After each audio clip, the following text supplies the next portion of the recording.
Okay. Hey, everybody. Hey, Gabe, even though Gabe's not here, he'd be happy that we're talking about it. I'm pretty That's sure. true. That's true, actually. You are Exactly. correct. Because it just wouldn't, a day's not a day that we're not talking about Gabe. Come on. Yes. Come on. Story of my life, okay? No, Amanda, we're not does telling this- you anything you don't know. Amanda Q, does this mean you're going to do some recs? Yep. Okay, there we go. Oh. And I was initially going to have to dash out on all of you and leave here at 4:30 because I have a flight to Chicago, but it got delayed and I keep checking it and it keeps getting delayed further and further because we were supposed to land at 1:30 in the morning Chicago time and now it's like 3. Sorry to laugh, but I guess that's the way life is. The way travel is these right days. now. It's just the way travel is right now. So I'm a night owl anyway, so it doesn't bother me at all. My husband's probably like, but I don't know. I don't know what tomorrow's going to be like. Tuesday might be just a shit. Might be a Might not be so easy. Yeah. It might not be a good day. Might be challenging. Might be a challenging day. All right. I think we've given Facebook enough time to let people know we're here. Hold on, let me see. No, my Facebook's not something. I don't know if I need to. We're on. We're good. Are we good? Okay. Yep. All right. Okay, there we go. Oh yeah, we're all right. Okay, so we're gonna go with Tom, Amanda Q.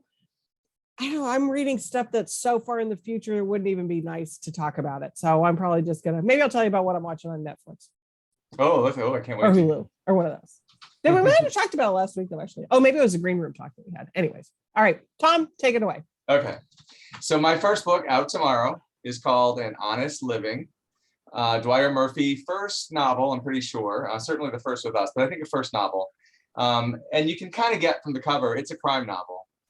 And he's the editor of Crime Reads. And so he is he's an expert on mysteries and noir, especially.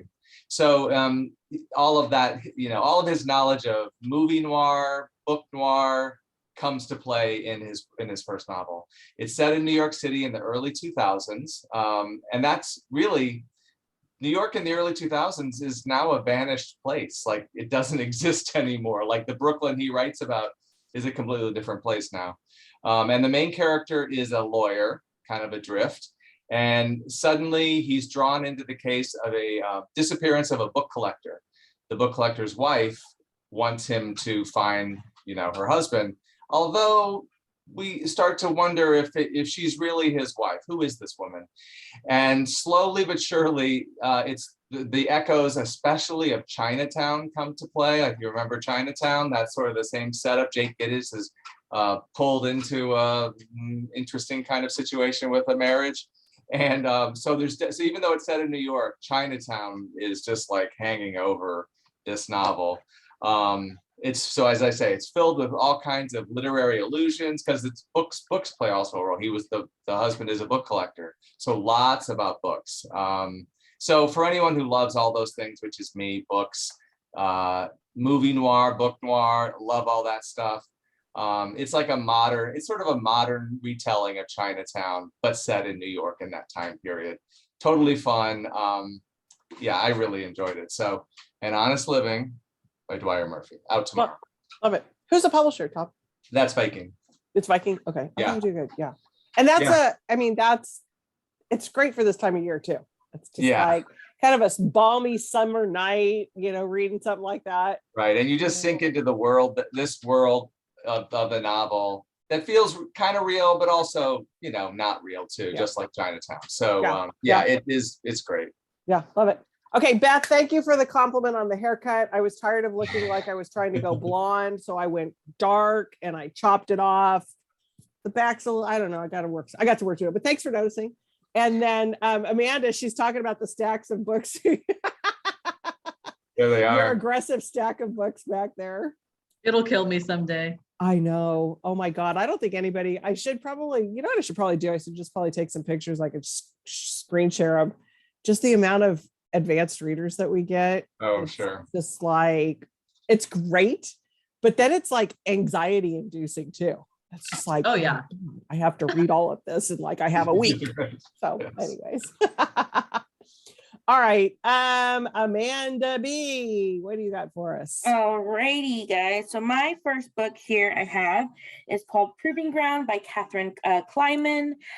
So this book is in the vein of Hidden Figures, Code Girl. So basically untold parts of history for women and their importance of the important things that they've contributed to history over the years. So this one is set at end of World War II, you know, the race for technology. And these 6 women are working on building and programming an all-electric computer. And so, you know, there was no instruction manual. They kind of figured it out. So this book, our author actually had the honor of meeting with 4 of the original 6 programmers that this story is about, and able to conduct really extensive interviews. So this book is really going to be a firsthand account of what these women did in creating this computer. So I think that is fabulous. You're going to have a lot of really interesting you know, behind the scenes coming out about this. And, you know, definitely seeing women in STEM is always really great for young girls to see. And so these women, you know, paved the way for that. So it's going to be really great to see it. So there we go. Proving Ground by Kathy Kleiman. Looks good. Looks like another good, solid nonfiction. So probably reads a little more like narrative nonfiction. Probably reads more like a story. Yeah. Definitely. But yeah, no, definitely it's great. Again, it's, you know, I love seeing those, you know, women in history just were not really written about. So it's nice to get these little bits of them coming out now finally. So I think that's great. I wonder Maybe why. I'll go and come back. You can go and come back for a minute, Tom. Maybe a reason for that. Could be. Okay. All right, Amanda Q, what do you got for us? Okay, first off, I thought this was hilarious. In yesterday's New York Times, on the front of the Sunday Style section, there was this article. And I don't know, some of you may remember maybe a month ago, and I'm not sure if it was Tom who said it, but I think it was Tom who noted that there seems to be a glut of books about cannibalism. Oh, yes, that was me. This is a story about the taste for cannibalism in books, films, and TV shows. Oh, wow. Tom? Cutting edge. Cutting edge. Yeah, I think the New York Times is watching Tea Time. That's right. I think they are. We are on the edge of it, man. Yeah, and they actually mentioned Tea Time? Oh, look. Oh, that's amazing. Yes, I love it. Those were the two books that we mentioned. I mentioned The Certain Hunger, and you were talking about That's right, Love Bona.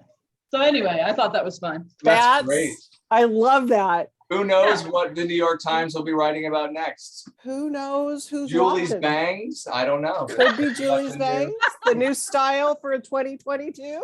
The asymmetrical. In the style section, yes. In the style section. Yep. Oh, that's funny.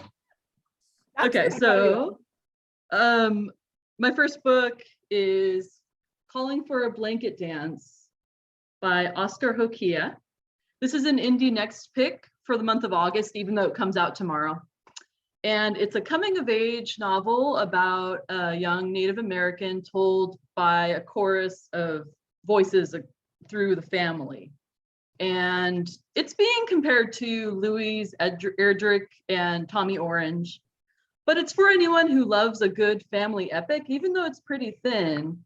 I think he worked on it for like 10 years.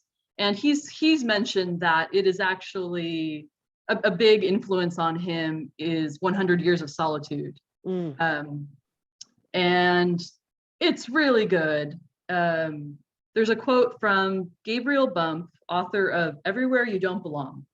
Hokia offers us a rich tapestry of interconnected narratives, a chorus of distinct voices battling against history, failing bodies, and barren landscapes.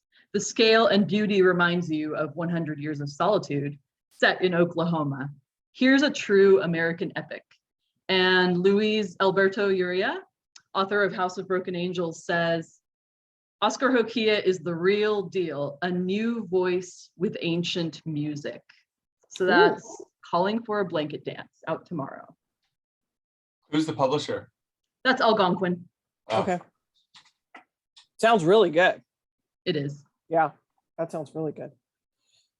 Okay, Tom, back All right. to you. So I won't be here next Monday. So I know that in advance. So I want to talk about a book that'll be on sale next Tuesday, and you can pre-order it or wait for next Tuesday, but you're going to hear a lot about it. Mohsin Hamid's The Last White Man. It's hard to say who my favorite contemporary writer is, but he is definitely on that list. I love everything about his books. I can't wait. They don't come very frequently because they're always dealing with the world we're living in, and they have a provocative take on the world we're living in. The big breakout book was the last book. That was Exit West, and that was immigration. That was which kind of, even before I was aware how big immigration was, it was just as it was becoming, it was on all the front pages, but he'd already written the book before that. So it's really prescient, I feel like. That book, so the new book, well, I'll read you the first line. I think from the first line, one morning Anders, a white man, woke up to find he had turned a deep and undeniable brown. So he's talking, we're in Kafka territory here, and this is his way of dealing with race. Race is at front and center here in a world that is very reminiscent of our own, although I don't think the city is named, but Anders is not alone.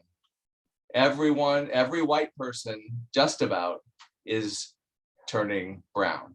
And it's causing great turmoil in the world around them, as you can imagine. So he's digging deep into the cultural moment that we're in right now through this story of race and loss and, change.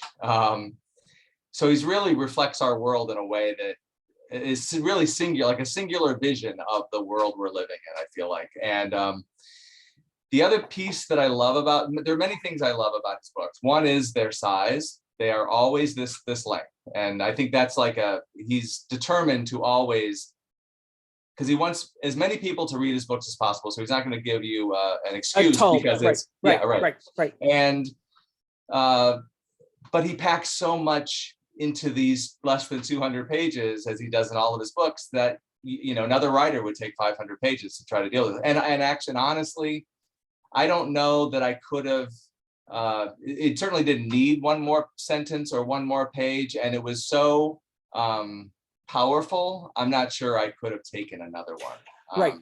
Right. It's just, there's something about, so I can't wait for the book to be out in the world in a couple of weeks so that reviewers weigh in, readers weigh in.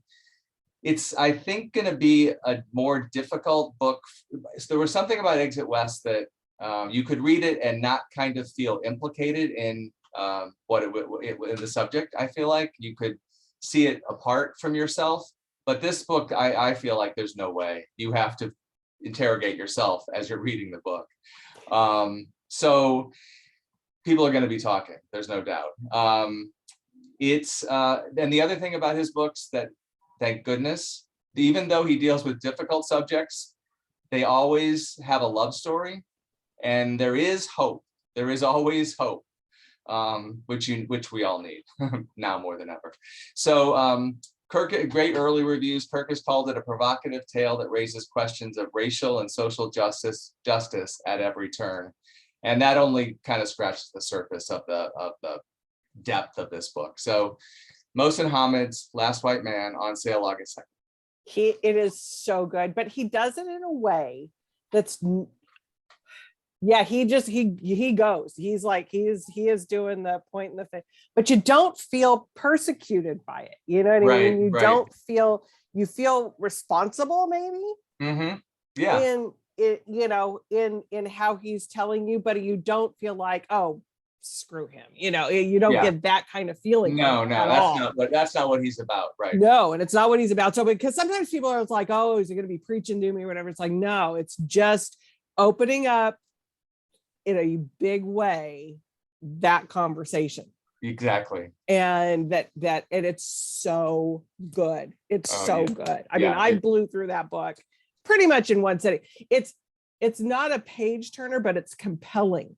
Yeah. And so you just kind of want to keep. Yeah, you reading want to it. devour it in one or two But, sittings. Yeah. right, because it just is that kind of a book. Kim on here has read his Reluctant Fundamentalist, which is fantastic. He didn't come for Exit West. What was the book that he The came one to work before for? was The one before. I can How to picture Get the Filthy cover. Rich in How to Get Filthy Rich in Rising Asia, which Yes. I love all of his books. That one, there was something very special about that book. Yeah. So he came, I think, for the paperback. I can't say that he's a favorite author because you got to be careful, because it's like I have lots of favorite authors, but Yes. he literally stayed with us because we give a bottle of wine to our authors, and he's like, "Oh, I'm flying tomorrow, blah blah blah. How about if we just sit here and drink this?" So Oh my me God. and Tammy and Mosen sat after his event, just the three of us sat in Warwick's and drank an entire bottle of wine, talking about everything. Right. It That's was incredible. incredible. It's like to have an hour and a half with this man, this brilliant mind. It was incredible. It was And now it was incredible then, but now you think about, like, we can't have those things very often anymore. So it's even more like, and he's from Pakistan, so he's Right. from Pakistan to La Jolla. Right. No, it was all of it. And it was just like, and he's an incredible human being. Amanda, I'm glad you because we are actually partnering with the Miami Book Fair and joining in with like 20 other bookstores across the country. So we're giving you access to his interview in August. I think it's the 6th. I think it's a Saturday. So click on that link, join it. He's amazing. He's amazing. Okay. Anyway, sorry. I will stop my gushing about most. Don't stop, Julie. Keep going. Stop my gushing. Okay. We have other books to talk about. Okay, Amanda B. All right. So next up, I have The Book of Gothel by Mary McMine.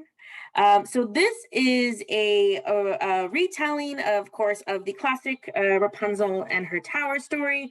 But this is told from the perspective of Gothel. So I am a huge fan of retellings, especially ones where we get to see the evil person's perspective, and you do that in quotes for like Wicked, because So this story is Halo Wise has lived under her mother's shadow, and a very overprotective mother. She has very strange black eyes. She has fainting spells. She's kind of quirky and odd. Her village is kind of like, you're weird, stay away from us. And then so one day her mother dies, and now she's left in a world with nothing. Village doesn't really want her there. But then she remembers the stories that her mother told her when she was a little child about this legendary tower, a place called Gothel, where if you go there, it's meant to help you if you can make it there. So she sets out and heads for Gothel. And when she gets there, she meets a woman who takes her under her wing. She meets another girl who also is keeping a secret about dark worlds and ancient spells and all kinds of stuff. So it's, again, it's just a really beautiful retelling from the perspective of Mother Gothel. So there you go, the Book of Gothel. I adore those retellings too. I love them. And I love the fairy tale stuff. It's like, there's a bunch of old, just, I'm trying to think of, like, Snow Child was based on a fairy tale. I love all that. I love all that stuff. And I, like I said, I love the perspectives from the bad guys. Right. Because it's like, are they really bad, or is Wicked. it circumstances? Yeah. I mean, the Wicked's the the epitome of it. It's just like, it's there. There's not, are you really born truly evil, or did something happen? Right. Oh, exactly. Did something happen? Usually something happens. Usually something happens. So yeah, that one sounds really good. That sounds like I was just sitting behind. It's like I have like Hild. I love all that time period stuff. I love it. Good one. Okay, Amanda Q. I have a cookbook to talk about. This is Bake by Paul Hollywood. He is the judge on the Great British Baking Show. And he has a lot of books, but this is his best ever recipes for the classics. So this is a great comprehensive, but not like enormous panorama of all the stuff that you need to know how to bake. And he shares cakes, biscuits, cookies, breads, pizzas, donuts, pastries, everything. And they're savory and sweet. And yeah, it's just great. This is an advanced copy, so it doesn't have all color, but here are some pictures. I was just going to ask, are there pictures? Got to have pictures. Yes, absolutely. All about the pictures. Beautiful. And then this is the one that really got me, because this is my favorite pie. Key lime pie. Ooh. Yeah. Uh-huh. Now I'm hungry. There's pecan too. I kind of grew into liking pecan pie. So this looks Wait, you're blocking your microphone. Oh, sorry. What'd you just say? I used to not like pecan pie, but I've grown into it as I got older. So this looks I put really I put a layer of chocolate on the bottom of my pecan pies. Ooh. So does that make it a derby pie? No, because Derby pie has a more alcohol in it, I think. Oh.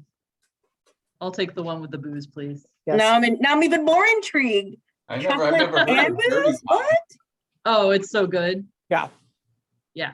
Yeah, because I think Derby's got more booze, and the crust might be a little. No, maybe the crust isn't different, but I don't know. But anyways, that looks really good, Amanda. Yeah, there's everything, all sorts of breads, English muffins. So, and he's really good about walking you through the recipe. And just a fair warning, he's British, so everything's in metric, but you know, it's worth dealing with. So that's. I have a feeling that so here's what we need to do. Where's Gabe when we need him? Because Deborah needs to make something. Oh, out of that's that right. for Oh, yeah. all of us. Because I bet Yeah. I bet she can do that conversion thing without a problem. Oh yeah. I just have a The feeling. amount of like baking equipment that is in the house is insane. They actually have an entire wall of just bunt pans, different style bunt pans. Just a whole wall. So yeah, I think we need to have a tea time while we eat pie. We can talk about books. Yes. Yes. Because I'm you showed us too many trying pies. to the figure last out how we can I do make- this. I make a s'mores pie. So I kind of went off on my own out of the America's Test Kitchen book. So I use so it's obviously a graham cracker crust, and then their chocolate cream pie filling. But I always go with a very dark chocolate personally, because I prefer the dark chocolate. And then I just was like, well, I really want a marshmallow whip topping. So I literally just took the Jet Puff fluff and whipping cream and mixed it together, and it worked out really well. You made your own recipe. That's incredible. So Did you and- burn it? Did you burn it with a burner on the top too? I don't know where, because I'm in between places and my stuff is spread across 5 homes. So I don't know where my little torch is. So no, I do not. But I've had no complaints. And the recipe, for the American History one, it's too much for just one pie. So if I do 1.5 of the recipe, perfect for 2 pies. So I have to make 2 pies every time now, And Wait a minute. it is Okay, I'm a thinking. hit. Let's see. You're going to come down by your dad. You're going to drive pretty much past my house to get to your dad's. My friend has a 13-year-old son who, 13-year-old boy is very picky. He loves my pies and my bacon in general. Like I also make a chocolate croissant. He says that mine is the best he's ever eaten. And I'm like, from a 13-year-old boy to give me those compliments. I love it. That's my signature pie that I make. So That one sounds really good. That does. oh my God, sound it's so good. It goes so quickly. So I quick. love I have to make 2 America's- now. America's make Test 2. Kitchen makes excellent cookbooks, Yeah. especially for someone like me who's kind of Yeah. insecure Yes, about exactly. yeah. They're Yeah. foolproof. They're easy. Yeah. And I have several of them on my shelf. I may not have many cookbooks, but I have the big honking one, and I got the chocolate one because I'm a chocolate fan. Oh. Love Yeah, it. they have one that's a family cookbook and it's in the binder. And that was one of the first Ooh. cookbooks I really wore out. I need Yeah. a new one. Yeah. All right, you better be linking to it. Okay. Okay. Lightning round. Oh, we're Oh, all no, just Amanda's dream- not we're all lightning just round yet. dreaming It's of Amanda's baked turn. goods. What's that, Tom? We're all just dreaming of different I kinds of baked know. goods. I know. I got so excited. I thought we were lightning round. I totally was going to skip. No, it was your turn, Amanda. Aren't we a lightning round? Yeah, we are, because it was your cookbook. But Amanda, I got so hooked up on your on your recipes. I was like, oh damn. All right. Okay, we are on lightning round. Okay, Tom. Okay. Take it My away. lightning round. Elizabeth, Joyce, Ron, and Ibrahim, the Thursday Murder Club, are back. New in paperback tomorrow. So this was out last September, but now coming out for the late summer. If you didn't get it in hardcover, waited for paperback. This is the paperback out. It's out tomorrow. So they're still riding high off their most recent, the case in the Thursday Murder Club, and then there's a body, and then there's a killer on the loose. And it's totally a blast. It's fun. It's so entertaining. I love these books. I remember reading the first one and being like, thinking I should try this out. And then but thinking it probably wasn't for me, because it's a bunch of elderly people solving crimes at their retirement village. But they're great. They're so entertaining. So this is the second one, out tomorrow. Read Thursday Murder Club, read The Man Who Died Twice, and then very soon we will have a new hardcover, which I will talk about in September, The Bullet That Missed. So we'll have 3 by September. This is the new hardcover. He's got quite the thing going there. I think he's really on a roll. He's going to be on once-a-year schedule, and the books. The new one coming in September. Fantastic. He's excellent. He's really good at this, and he's a #1 bestseller in the UK. He's huge in the UK just from his TV stardom.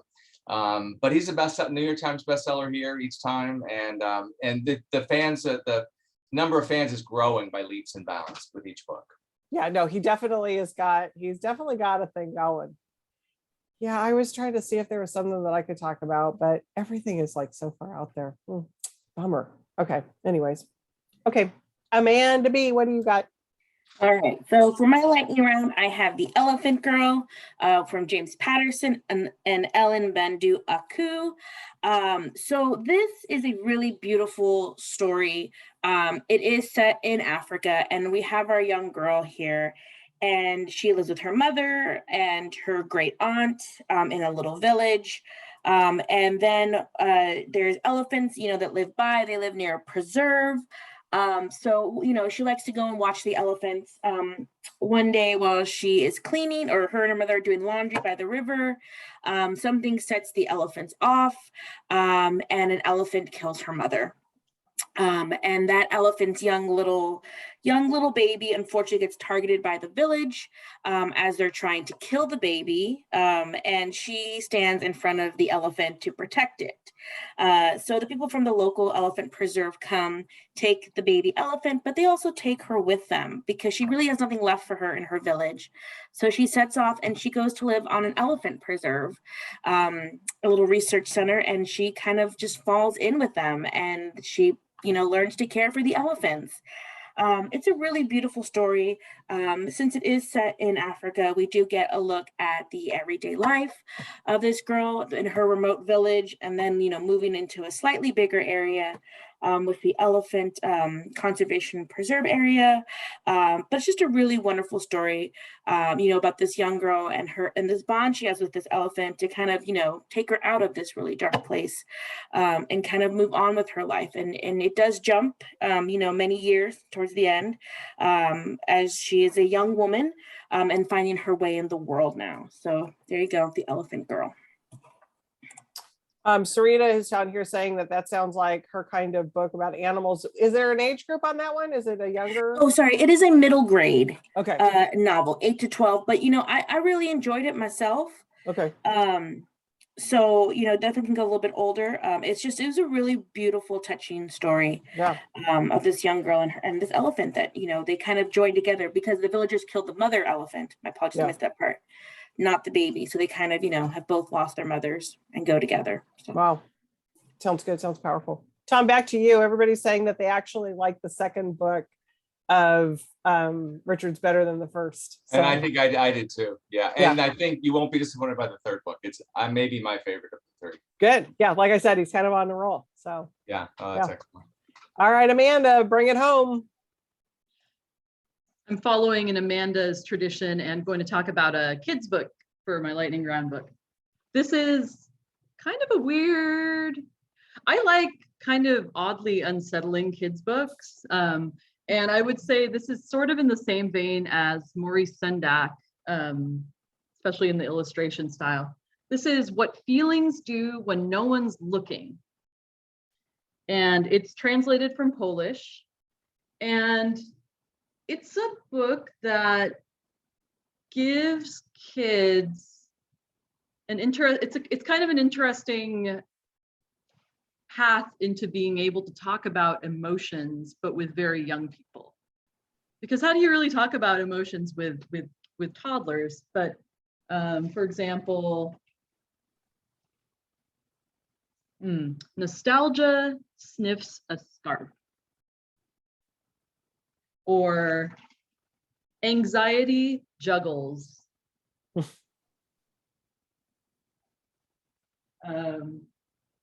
Let's see. Bliss sits in a nice chair with a cup of tea in its paws. That is Bliss. So it's really cool. I love the illustrations. Yeah, and it's very thought-provoking. It's some of the comparisons are weird too. Love is an electrician. Like what?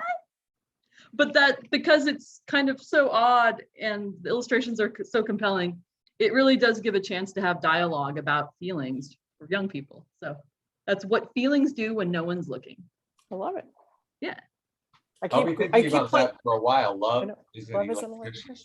electrician. Yeah. Bringing light into the world. I don't know. It's the light bulb. I don't know. I'm not deep. I'm not very deep. So I keep, Very Beth literal. was talking about my hair, and all I do is keep playing with my bangs. And if my cousin's on here watching, she's going to be in the background going, "Joel, quit playing with your bangs."